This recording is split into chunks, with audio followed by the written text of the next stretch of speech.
종합 주가 지수가 추락하고 있습니다. 정부가 결국 국제 통화기금 IMF의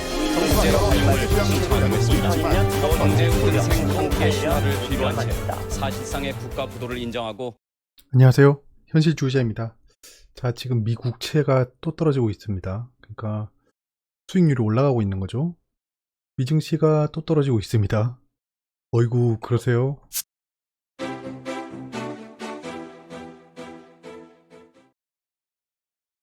이 정도면 진짜 세력도 병이 있는 것 같습니다. 세력이라고 하면 작전 세력 이런 게 아니고요. 그러니까 큰 돈을 굴리는 사람들을 세력, 컨설트 파티라고 합니다, 영어로.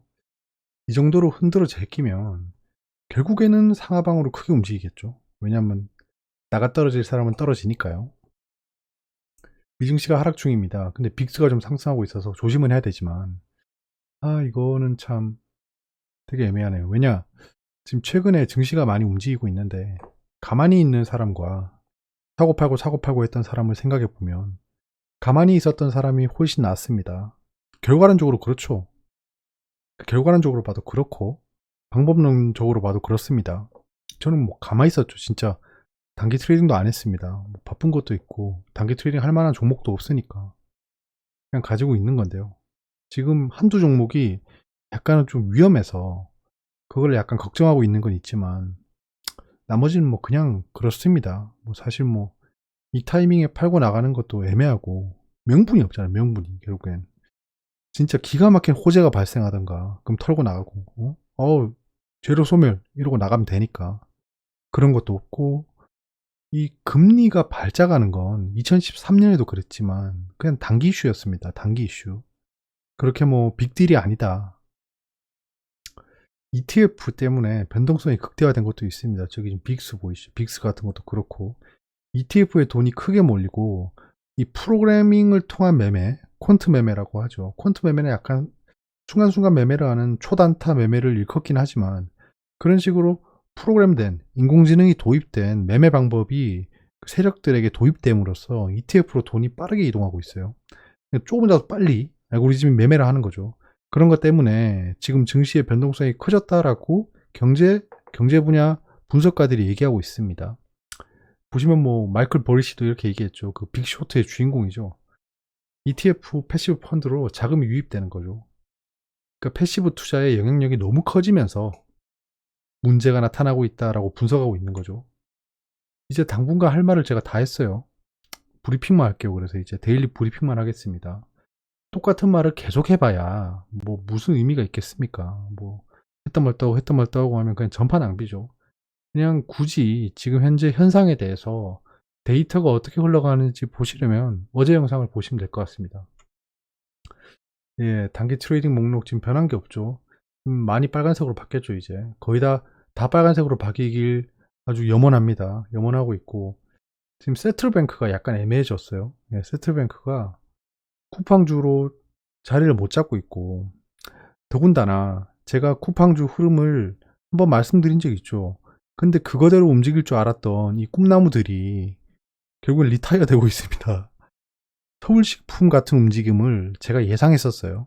당연히 단기 급등주에서 나오는 흐름입니다. 그거는 단기 트레이딩에 대해서 공부를 좀 많이 해보신 분들은 서울식품 같은 이 쿠팡 테마주로 봤을 때 여기서는 슛이 한 2번 정도 더 나오겠구나를 판단할 수 있는 거죠.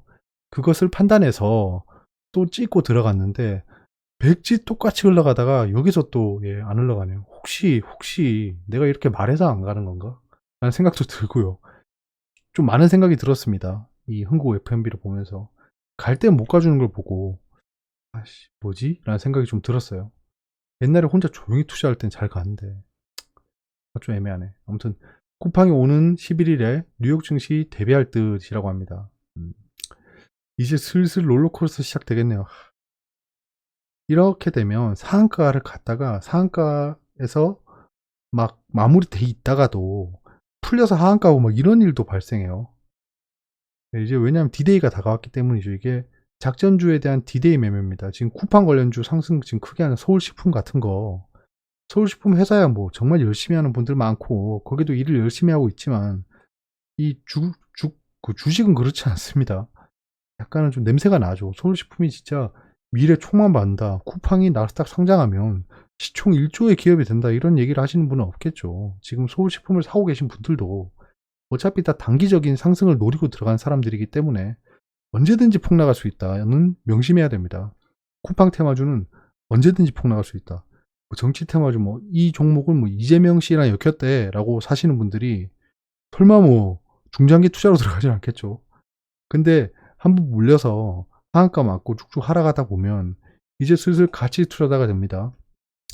내가 이거 에이텍을 사실 뭐 이재명 씨 관련주라고 해서 들어왔지만 들어와서 좀 이 종목을 분석해 보니까 얘는 정말 미래가 촉망받는 것 같아 라고 네이버 게시판에 쓰기 시작하는 거죠.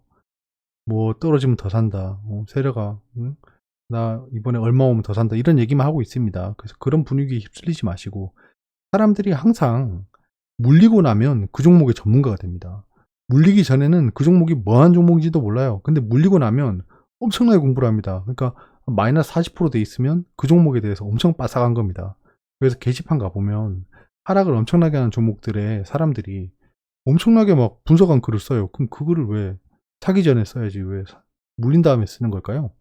그러니까 그런 분들을 보면서 타산지석을 삼아야 되는 게 어떤 종목을 투자할 때는 최소한 기업 분석은 보고 그 기본적인 경제 지표도 보고 PBR, PER 같은 것들 그 기본적 분석이라고 하죠. 그런 걸 기본적 분석도 하고 그 재무제표는 당연히 봐야 되고요. 얘가 관리 종목이나 상장 폐지가 될 확률이 있는가는 반드시 타진해야 되고요. 그 다음에 한 단계 더 나가면 그 유상증자를 했다던가 그 CB 그 CB를 전환사채 같은 거에 잔고를 봐야 됩니다. 얘들이 언제 그 유가증권에 등록될 수 있는가를 봐야 되고요. 그리고는 이제 주담하고 좀 전화를 해봐야 돼요. 주담하고 전화를 해서 별로 얘기도 안 할 거지만 얘기 잘 안 해줍니다. 근데 전화를 계속 하다 보면 이분이 한 번씩 다른 말을 할 때가 있어요. 안 하던 말을 할 때가 있습니다. 전 제가 단기 투자 그리고 굉장히 큰 비중으로 가지고 있는 종목들은 주담이 제 목소리를 압니다. 예, 그러니까 이 방송 보면 이놈이었구먼 뭐 이럴 거예요. 아무튼 그 정도는 좀 하고 더 나아가서는 시간이 많으면 공장도 한번 가보고 예, 그 근처에 편의점 가서 이 회사 사람들이 그 일회용 커피를 사 먹을 때 맥심을 먹는지 티오프를 먹는지를 보면 아 얘들 지금 잘 나가는구나 약간 이런 걸 알 수 있겠죠.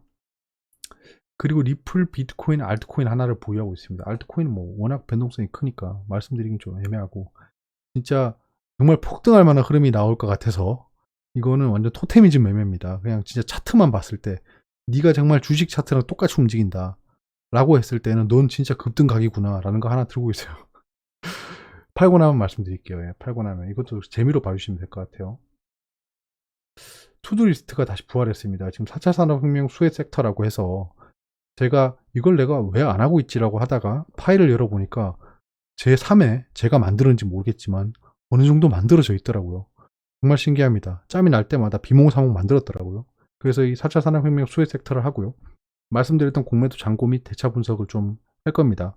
어떻게 분석해야 될지 감은 오지 않아요. 왜냐하면 제가 보는 거랑 또 설명드리는 건 다르거든요. 그거를 좀 스토리 라인을 짜보고 그 다음에 옛날에 수건 사업이죠. 제가 2008년 리먼 브러더스 위기는 정말 자세하게 분석했습니다. 그건 제가 주변의 사람들한테 제가 방송을 한다고 얘기를 안 하기 때문에 혹시나 저한테 영상 하나 추천해 주세요라고 하면 제가 리먼 그 영상을 한번 보라고 하거든요. 그건 정말 제가 자세하게 했습니다. 제가 리먼 때 투자를 하지 않았지만 그 영상을 분석함으로써 아 내가 리먼 때 투자했구나라고 마치 리플리 증후군처럼 됐어요. 그것처럼 98년 IMF 위기 분석을 좀 해보고 싶습니다. 저 때는 정보가 더 없어요. 더 없기 때문에 좀 더 다채롭게 접근해야 될 것 같습니다. 가정도 들어가고 가설도 많이 들어갈 것 같아요.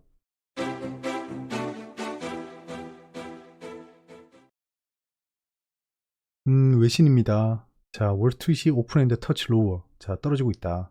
Bond start to slide again이라고 합니다. 예, 또 국채가 또 떨어지고 있다라는 겁니다. 떨어진다는 건 수익률이 올라간다는 거겠죠. 왜냐하면 국채 가격이 내려가야지 수익률이 올라가는 거죠. 자, 백신이 어플랜티 천지 삐까리다라는 얘기고요. 텍사스가 마스크를 벗는다고. 예, 존슨앤존슨 얘기도 있고요. 오스트레일리아가 얘들도 지금 팬데믹 이후에 삶을 약간 좀 돌려놨다라는 얘기를 하고 있네요. 리오픈 했고 경제 전망이 좋다는 거겠죠. 이코노미스 리오픈. 여름에 열 거다. ECB가 저거는 왜 발음할 때마다 욕같지? 릴렉스 하고 있답니다. 약간 완화시키고 있다. 라이징 본드 일드. 본드 일드가 상승하는 거를 릴렉스 했다죠. 과거형. 얘들도 안정시키고 있을 겁니다. 오일이 부연트. 약간 다시 부양하고 있다라는 거죠. 오펙 플러스 미팅 전에 오일이 다시 반등하고 있다라는 겁니다. 이게 사람이 좀 간사하네요. 오일의 비중을 좀 털어내니까 오일에 좀 관심이 안 갑니다. 어떻게 된 게. 내진입니다. 새 SEC 위원장 경고의 주춤, ETF 도입 기대감은 여전. 비트코인이 ETF가 상장된다고 하죠. 그러면 추종하는 돈이 생기는 거기 때문에 약간은 순간 슈팅이 나올 수 있지만 제가 저번에도 다시 말씀드렸다시피 비트코인은 다시 급등세가 나오진 않을 겁니다. 웬만하면. 제가 돈이 많은 세력이라도 함부로 비트코인을 급등시키진 않을 것 같아요. 지금 계속 두 번째 보시면 미 SEC 의장 후보가 비트코인이나 로빈후드를 잠깐만, 로빈후드를 규제하겠다고? 로빈후드를 왜 규제하죠? 로빈후드는 MTS인데. 아무튼 규제하겠다고 하잖아요. 그러니까 지금 만약에 비트코인이 예전에 하락했을 때 300만원 쯤이었잖아요. 그때. 지금도 300만원, 200만원 비빌비빌 되고 있다고 생각해보세요. 그러면 저 미 SEC 의장 후보가 백지 그냥 되져가는 비트코인을 제재하겠다고 하겠나요? 상승했기 때문에 제재하겠다는 얘기를 하는 거예요. 그러니까 튀어나온 못이 정을 맞는 거죠. 비트코인이 상승했기 때문에 지금 이렇게 조명받는 거고 규제도 하겠다라고 하는 겁니다. 그렇기 때문에 갑자기 급등시키는 좌충우돌은 두지 않겠죠. 괜히 규제했다가 투자자 다 떠나고 망할 수도 있기 때문에 더군다나 테슬라의 머스크 씨 같은 경우에는 더 이상 트위터질을 하지 않겠죠. 자기가 그렇게 1조 7천억에 사놨는데 여기서 팔면 모양 빠지는 거죠. 쟤 완전 사기꾼이었구나라는 이미지가 바뀔 거기 때문에 그 머스크 씨는 절대 팔지 않을 겁니다. 진짜. 팔더라도 뒤에서 몰래 이렇게 팔겠죠. 농민도 코로나로 피해 재난지원금 지급하라. 재난지원금의 범위가 확대될 수 있겠습니다. 농민에게도 지급하라고 하네요. 그럼 전 국민이 다 받는 거죠. 그럼 기본소득이 되는 겁니다. 4차 산업혁명의 썰 중에 하나지만 결국에는 사회주의로 가고 있긴 한데 이게 약간 자유민주주의를 기반으로 한 사회주의가 되면 괜찮은 의료보험 같은 것도 사회주의잖아요. 어찌 보면. 그런 것들에 대한 생각이 좀 많이 드네요. 요즘에는. 미 국채금리 급등에 10조 추경 물량까지 엎친 데 덮친 채권 시장이 요동이다라는 건데요. 이게 왜냐하면 정말 채권이 많이 발행돼 버리면 가격이 떨어지겠죠. 가격이 떨어질 거 아닙니까? 천지빛깔인데 채권이. 가격이 떨어지면 결국엔 수익률이 올라가는 거예요. 가격이 떨어지면 수익률이 올라가는 로직은 다 이해하셨죠? 저번에 설명 제가 드렸으니까. 그러니까 너무 많은 국채가 발행이 되면 살 사람들이 없어지잖아요. 그럼 당연히 재화의 가격은 떨어지죠. 국채의 가격이 떨어질 거 아닙니까? 그러면 결국엔 수익률이 올라가는 거예요. 그럼 다시 국채 시장으로 돈이 몰리겠죠. 그런 악순환. B2 열풍 식었나 증시 주춤하자 신용대출 감소세. 이건 대출을 막았잖아요. B2 열풍이 식은 게 아니고 B2 열풍을 식훈 거죠. 식후다. 식후다란 말 아시죠? 애매한 기사네요. 영국의 지표가 별로 안 좋게 나왔는데 정말 슬라이트, 미미하지만 이전보다 훨씬 좋게 나왔다. 예측치 대비 발표치가 안 좋은 거지 예전 대비 잘 나왔다라는 거죠. 자, 오늘 환경부 차관께서 ASF 중수본 회의를 했는데 아주 너무나도 잘 대처했다라고 얘기를 했기 때문에 ASF는 잘하면 조명받지 않고 또 멘틀층을 뚫고 내려갈 수도 있을 것 같습니다. 내일은 소비자 물가 동향, SOC 디지털화 분야, 뉴딜 투자 설명회 개최 이런 소식들이 있어요. 자, 중국 양알가 시작됐습니다. 내일 전인대 때 5년간의 경제 발전에 대한 블루프린트, 청사진을 얘기하겠죠. HLB 증선이 또 다가오고 있네요. HLB가 지금 약간은 아슬아슬한 흐름을 보여주고 있습니다. 여기서 소식 하나만 뜨면 상방이다 하방이다 쏘겠죠. 그러니까 저는 요런 도박은 별로 안 좋아해요. 요런 도박은 별로 안 좋아합니다. 도박을 해도 약간은 좀 가능성이 높고 터졌을 때 굉장히 큰 한 방이 나올 수 있는 그런 도박을 좀 하는 게 맞지. 도박을 할 거면 HLB는 모르겠어요. 이게 쏘면 크게 쏠 수 있을지 모르겠습니다. 내분비 악화로 다가오고 있고요.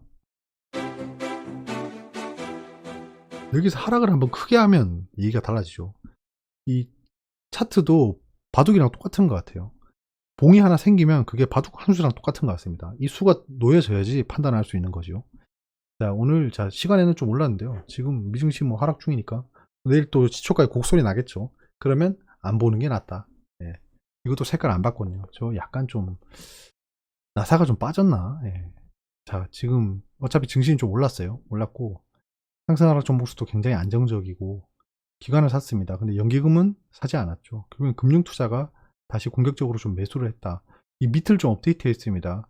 여러분들이 좀 도움이 될 만한 정보가 뭐가 있을까라고 고민하다가 이렇게 좀 꾸려봤어요. 원래 투자자 예탁금이랑 CMA 잔고 그리고 신용자 잔고만 말씀드렸는데 선물거래 예수금도 추가했습니다. 이것도 증시 주변 자금 중에 하나입니다. 선물거래 파생 상품을 투자하기 위해서 입금해 놓는 거예요. 예수금. 미수금 잔고. 미수금은 미수친 거죠. 네, 미수친고. 31.83% 떨어졌습니다. 그러니까 어제 장에 미수를 좀 청산했다. 상승할 때 사람들이. 그러니까 하락할 때 미수가 굉장히 많이 발생했고 그걸 청산하고 나간 겁니다. 단기적인 미수 물량이 청산했다. 청산된 게 아닙니다. 청산했다. 신용자 잔고는 좀 올랐고 예탁증권 담보융자는 주식담보대출입니다. 주식담보대출도 약간 좀 떨어지고 있다. 꽤 많이 떨어졌어요. 이때까지. 이것도 계속 트래킹하고 있으면 사람들이 주담대를 한 다음에 좀 상환을 하고 있구나. 그럼 증시의 하락을 좀 예견하는 사람들이 많아졌구나. 이런 거죠. 증시 또 코스피 막판에 올린 게 외국인이네요. 코스닥도 그렇고 개인이 좀 나갔어요. 많이 나갔네요. 근데 지금 투자자 예탁금이 5% 가까이 올랐습니다. 굉장히 재밌죠. 그 4조 샀을 때 투자자 예탁금이 1.7조가 줄었어요. 2.3조가 더 들어왔는데 지금 개인이 좀 팔긴 했지만 투자자 예탁금이 더 들어왔다는 겁니다. CMA 잔고랑. 요거는 약간 고무적입니다. 투자자 예탁금 올라야 돼요. 근데 투자자 예탁금에 대한 추세는 정말 예측을 못 하겠어요. 네, 예측을 못 하겠습니다. 이거는 부동산에 있는 자금이 들어오는 것도 모르겠고 늘어난지 떨어진지는 계속해서 트래킹하면서 봐야 될 것 같아요. 자, 미증시는 국채가 난리치고 있기 때문에 다우존스의 또 은행주 관련된 좋겠죠. 나스닥이 다시 성장주가 흔들리고 있다. 정도고요. MSCI 펀드 지수는 지금 선행하고 있기 때문에 내일은 한 0.8% 정도 떨어질 수 있겠네요. 상해가 또 올랐고 자, 국채 10년물이 5% 오르죠. 2년물은 지금 한 14% 오르고 있습니다. 달러가 강세를 보이고 원달러가 약세를 보이고 있고 금이 약간 떨어지고 있네요. 금은 왜 떨어질까요? 지금 결국엔 실질금리 차이 때문에 떨어지는 걸로 보이는데 저게 하락이 심화되면 또 데드캣 바운스가 나올 수 있기 때문에 그때 좀 투자를 해보도록 하겠습니다. 어려운 부분이 있으면 댓글로 말씀해 주시고요. 좋은 밤 되세요. 감사합니다.